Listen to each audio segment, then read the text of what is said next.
Looking for a side hustle that can have a huge impact? Nucleus Network has been conducting clinical research studies for over 15 years. Right now, Nucleus Network in Minneapolis is looking for healthy people ages 18 to 55 to join their upcoming clinical studies and is offering compensation ranging from $2,000 to $7,000. Get involved today. Check your eligibility now at nucleusnetwork.com. That's nucleusnetwork.com. It's time to name the neglect from typical food advice. Welcome to the Find Your Food Voice podcast, hosted by me, Julie Duffy Dillon. I'm a registered dietitian with 20 years of experience partnering with folks just like you on their food peace journey. What have we learned? Well, cookie cutter approaches exclude too many people, and you don't need to be fixed. It's not you. It's not me. It's all of us. Only together we can start a movement and fix diet culture. And we will. Let's begin with now. Hey there, and welcome to episode 352 of Find Your Food Voice. I am Julie Duffy Dillon, your host, and welcome to another mini-sode. And as I call it a mini-sode, it really isn't going to be that mini, as you can probably tell by the duration, but it still is going to be one of those episodes that's a little bit less glamorous. I don't know if my podcast is ever glamorous, but it's not edited. So I am sitting on my bed and still enjoying wintering, and I have no clue what day it is. All I know is this episode is going to be dropping January 2nd, so I needed to get myself to recording because I wanted to hang out with you. And so if you are listening to this episode the day of or a few days after it dropped, happy 2024. I hope your new year is going well and going in the direction that you want it to go. It's a very complicated time, especially for those of us who are trying to reject dieting and all things non-diet living. So this episode's intention is to give you space to sit with the complicated feelings and thoughts that come with January, as we like to call it here, International Dieting Month. So I'm going to do this guided meditation, and after the guided meditation, I have an exercise that I want you to do if you are interested to help you in a few different ways. One is to use your own diet history as a foundation for rejecting diets. So you may be someone who has dieted your whole life and just can't imagine going on another diet, but also like, what the hell do you do instead? Or you may be someone who is trying so hard to recover from an eating disorder, but so many of the thoughts, so many of the feelings and the pulls are just keeping you stuck in eating disorder patterns. And I know you don't want to do it anymore, but kind of in a similar way to someone who's trying to move away from dieting, it may just be impossible to imagine a life without following some of the eating disorder behaviors. No matter how you relate to food and your body and to dieting, we all have something in common. We are all going against the cultural norm with food. So this guided meditation and activity after that, it is something, again, that I hope helps you to have a foundation for now during International Dieting Month, but also any other time you feel that seduction from diet culture. And last week's episode really dove deep into that seductive side of dieting. And so if you haven't listened to it, go back. It's a quick mini episode and come back and listen to this one. All right, before we get to the guided meditation, we're going to take a quick sponsor break and we'll... At Baker's Pharmacy, care is what's most convenient for you. Care is being here when you need us. We're open evenings and weekends. Care is helping you save more. Most insurance plans and discount cards are accepted at your local Baker's Pharmacy. Care is saving you time by managing your prescriptions online. You can request refills, check order status, and more. Care is convenience that works for everyone. Baker's, a world of care is in store. Services and availability vary by location. Age and other restrictions may apply. For coverage, consult your health insurance company. Visit the pharmacy or our site for details. Be right back. Welcome back. This is going to be a guided meditation where you can do it however you want. If you're someone that needs to ground first, definitely pause, take a few deep breaths, and come back. And you also may be someone who really wants to kind of multitask, or maybe you're on a walk. I basically want you to know that there's no wrong way to do this guided meditation, and do it whatever works for you. So let's go ahead and get started. I greet you at my office door and show you into my therapy room. You sit on the green couch, and that's when I notice your very heavy suitcase. You keep it hidden at first, yet as you sit down, the suitcase lands on the floor with a thud. I see you try to not make a big deal about how heavy it is, and hear you apologize for dropping it. The suitcase barely stays shut. It strains full of a mismatch of tough-to-contain memories covered in doctor office BMI printouts, Weight Watcher point trackers, and empty, trendy diet drinks. I see the shattered hope trying to hold it all together. As we chat about the weather, you try to minimize how much space you and the suitcase take up. You apologize for its beat-up appearance and lie about where it has been.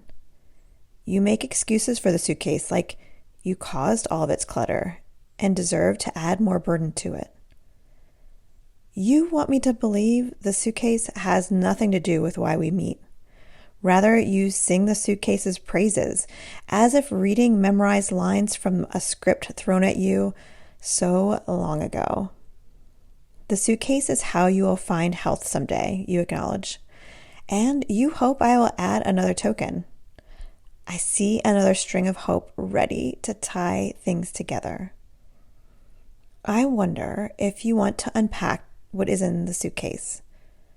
I want to help you sort through everything and make sense of it. I won't rush, I promise. I won't preach either. You balk at my attention to the suitcase's power over you.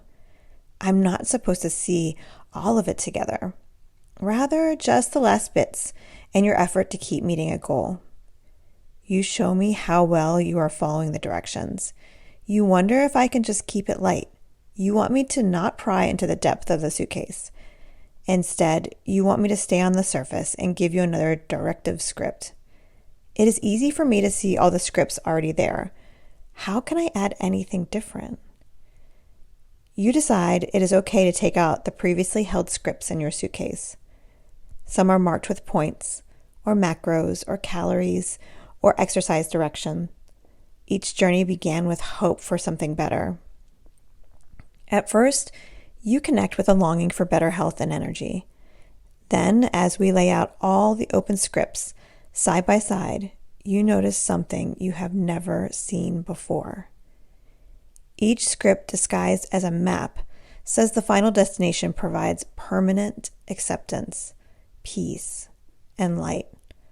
We study each one and name they are all full of overpromises that underdeliver. Each and every map has one final destination: isolated shame. This realization brings tears to your eyes. Each script symbolizes your unmet needs and more pain. Each script brought more shoulds. Seeing them all laid out, you can't believe you've been carrying it all along by yourself for so long. I wish you knew that suitcase full of diet history is not your individual burden. I see your shame trying to cover its tracks, yet still hoping it will provide. How many more maps to the same destination do you need? I want you to know you have tried enough times. I will you to know this too. You have been tricked to believe you need a should-eat script. You don't. You just need your breath, noticing it rhythmically grounding you to meet your needs. We fill the therapy room with all of your suitcase contents. You feel overwhelmed seeing it all now, wondering if it can still be packed up.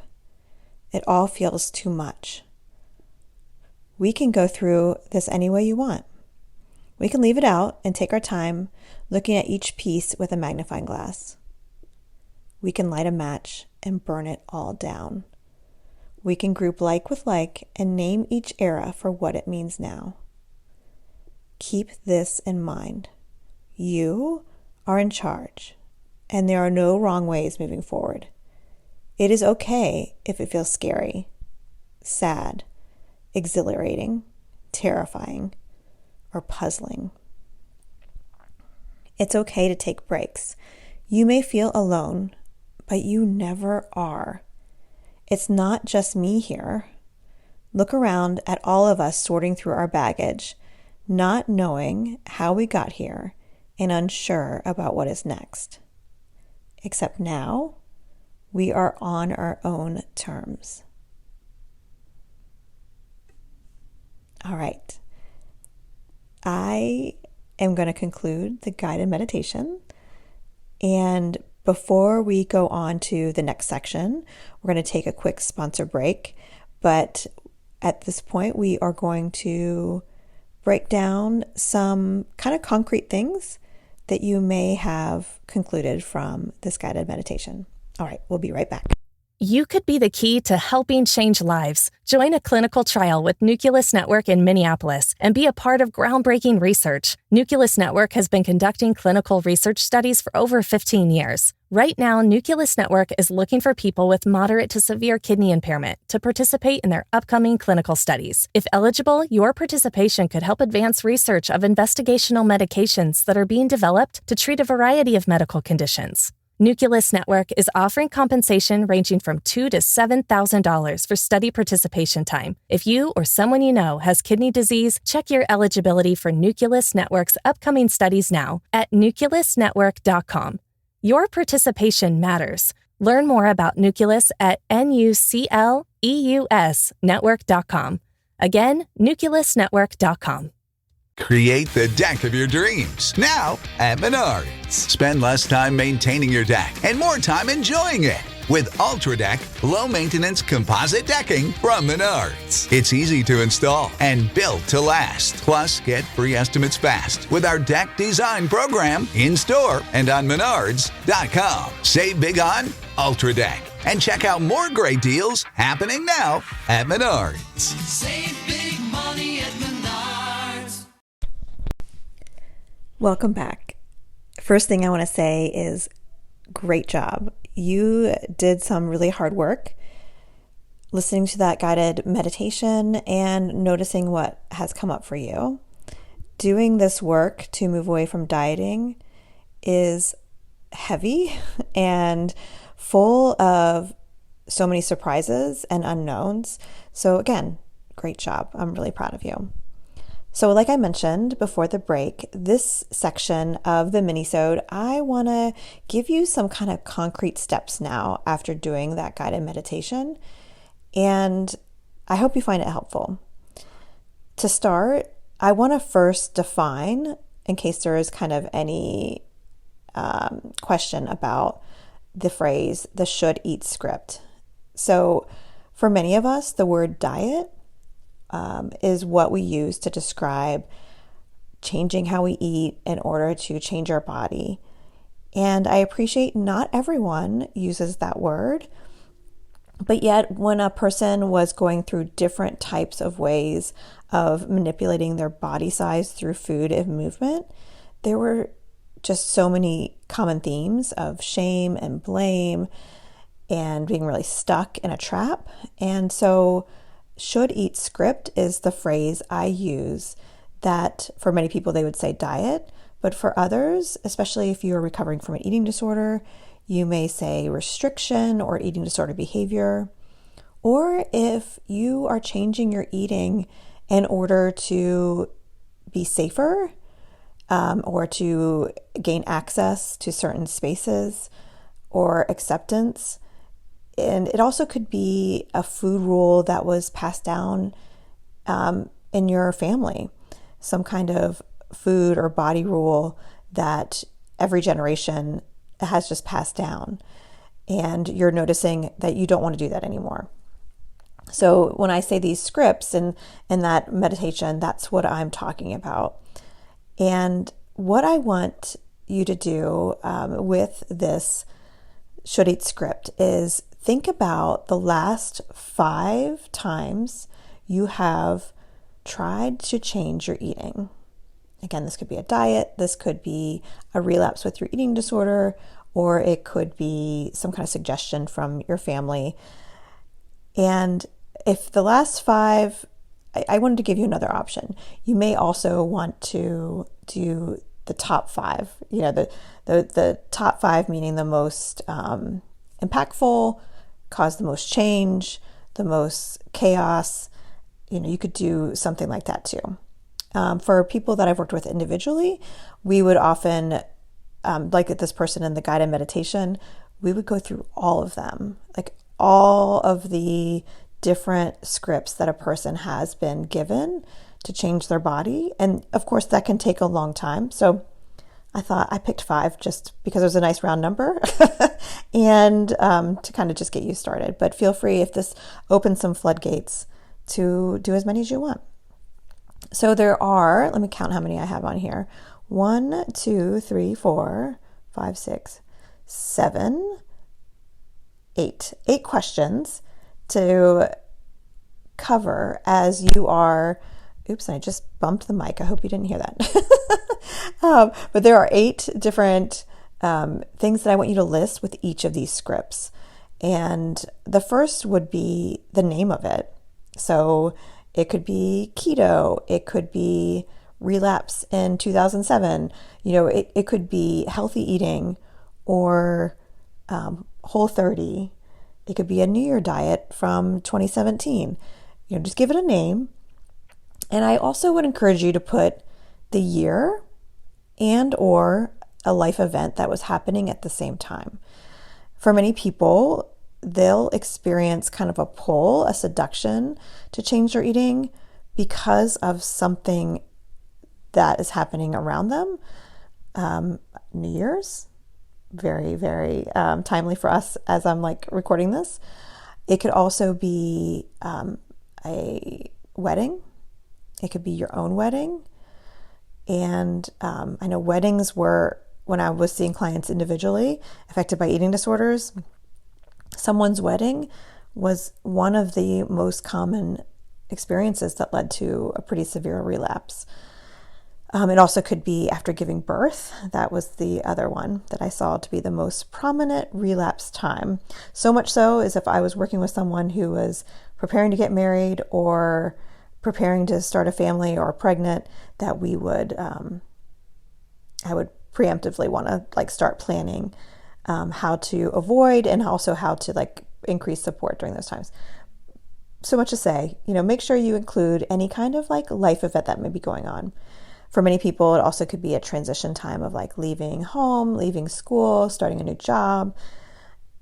Those are important. And the reason why they're so important is going through these scripts one by one, you'll start to notice the themes. Just like I talked about in the meditation, there are certain pulls that will be tells for you on this feeling or this type of life event is usually something that leads me back to a script, not wanting to rely on my body anymore. Okay, so the next thing I want you to do after you've named the diet or the script, the year, the life event that could have also been happening at the same time, is to name the spark. Try to get yourself back to your past self when you are thinking about doing this change to your eating. What was the spark that led to it happening, to all the everything just lining to make it set up? There is usually a spark of some kind of really positive thing that comes in. And for many people, they talk about the spark of hope. I've had lots of clients talk about it as a silver bullet, this is going to be the thing. There's also a longing people will talk about, or acceptance. And also for many of you, it may have been safety. Maybe you were needing to access gender affirming care or fertility treatment. And so you had to show that you could make yourself smaller. Maybe it was just to access certain spaces because you experienced different types of marginalizations, which we'll talk about in a second. So name the spark, name the thing that lit the match In the guided imagery, I talked about the string kind of holding the very loaded suitcase together, and that's what kind of just kept it even more tightly wound and securely in that very overfull kind of suitcase. Okay, so after you name the spark, I also want you to keep going and name the promise. What did this script, what did it promise you? So for many people, it's this promise of this is going to be the one. This is the silver bullet. This is going to be the permanent change. I'm finally going to get my shit together. I'm finally going to control my blood sugar. I'm finally going to be able to get a job. You know, there may be some kind of promise that this diet or script was offering you. And along those same lines, I would also ask, what were the short-term outcomes of following that script? So maybe you tried Atkins 10 years ago and you lost a certain amount of weight that everybody noticed in 6 months. Everybody was giving you pats on the back and atta girls and just was so proud of you. And you may have noticed people treating you differently. You may have been able to access fertility treatment for the first time. You know, what were these short-term outcomes? These are all very important because something that I know to be true is every diet has positive short-term outcomes. That is why diets and eating disorder behaviors and passed down kind of family rules are so hard to move away from, is that every single script will have the ability to have some positive short-term outcomes. And they like to take credit for them. But, like I mentioned in the guided meditation, diets, they overpromise and underdeliver every single time. There's yet to be one that doesn't overpromise and underdeliver in the long term. But we'll get to the long term in a second. After you go through short-term outcomes for these scripts, the next thing I want you to name, and name as many as you need, which systems of oppression contributed to this should eat script. So I talk a lot about systems of oppression on Find Your Food Voice. And if you're new to the podcast, you may be like, what are you talking about? And I encourage you to explore what that means. And as someone who is not experiencing many systems of oppression, I'm not going to be the best person to learn about them from, but certainly there are many, many folks that have lived experience and expertise on systems of oppression. And what I will also say is the last podcast episode, I talked more about this and we included some references, and I'll put the references again in the show notes for this episode too. But just know, if you experience racism, homophobia, transphobia, healthism, ageism, anti-fat bias, etc., etc., etc., you know, there's many different ones that also are a part of your scripts that you've been given. Because part of diet culture, part of its nasty, depths of evil with it is they are actually a tool to manipulate us into thinking that there's something wrong with us when it's not us that needs to be fixed. So as uncomfortable as it is, naming the systems of oppression that are connected to each time you start to explore a new change to your eating, it is one of the foundations of finding your food voice, because it'll help you to move away from shaming yourself, blaming yourself, and turning it outward and releasing it into where it really needs to go, to really what needs to be fixed. Because it's not you and it's not me.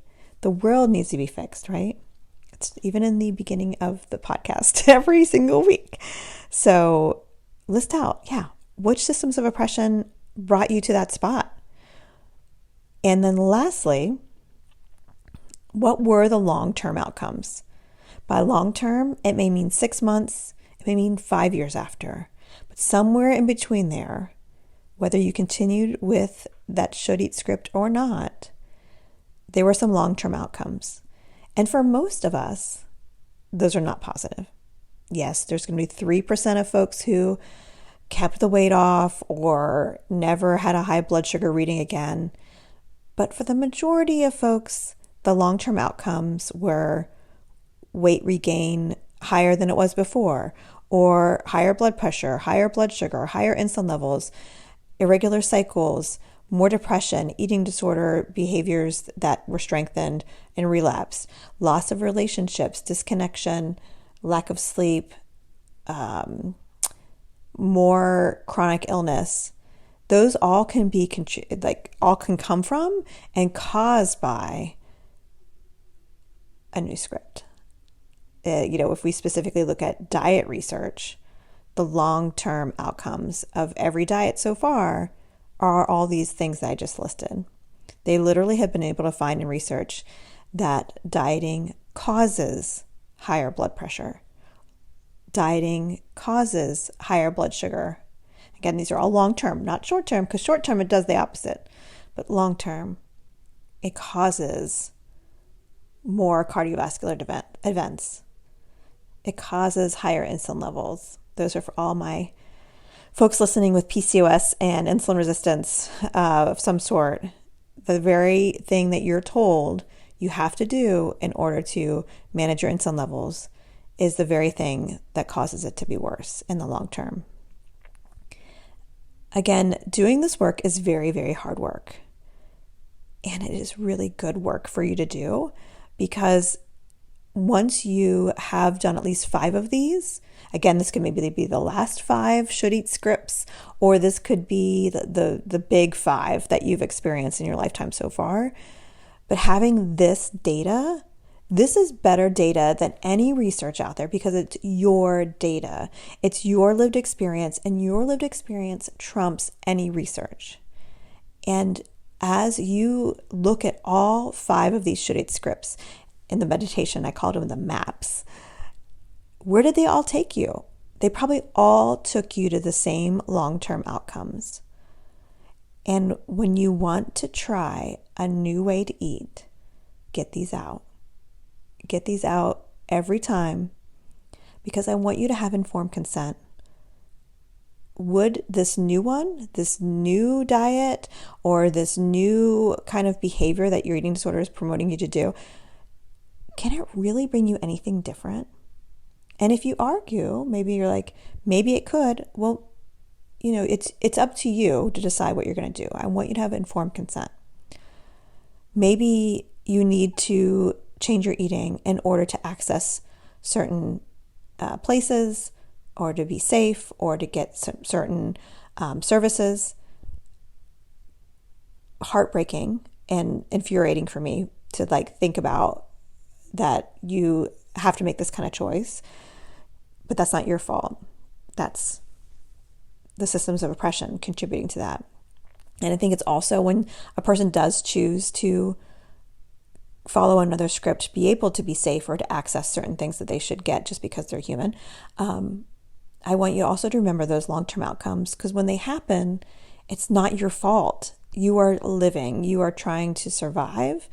And again, I want you to remove the shame. I often call it like a shame cloak. I want you to remove that shame cloak. It does not belong to you. All right. I could keep talking for hours on this, and I need to end because this is supposed to be a mini-sode, but alas, I like to talk. So we are going to be having a new episode next week that is back to our regular editing, and it's a chat with the Find Your Food Voice team.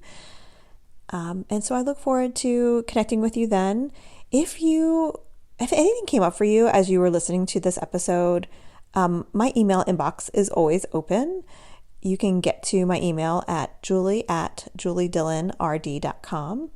And if you did like this guided meditation and some of the activities, this is a part of the Find Your Food Voice book that is coming out in 2025. So just know there's more to come, and at some point I'll have a pre-order link. It's not ready yet, of course, because I'm in the middle of writing it. But any support that you can provide along the lines of pre-ordering a book in the future, I would be so grateful for, because I do believe that the more of us that find our own food voice, it helps others do the same. So, all right, that is all for now. I look forward to connecting with you again next week. And until next time, take care. Looking for a side hustle that can have a huge impact? Nucleus Network has been conducting clinical research studies for over 15 years. Right now, Nucleus Network in Minneapolis is looking for healthy people ages 18 to 55 to join their upcoming clinical studies and is offering compensation ranging from $2,000 to $7,000. Get involved today. Check your eligibility now at nucleusnetwork.com. That's nucleusnetwork.com.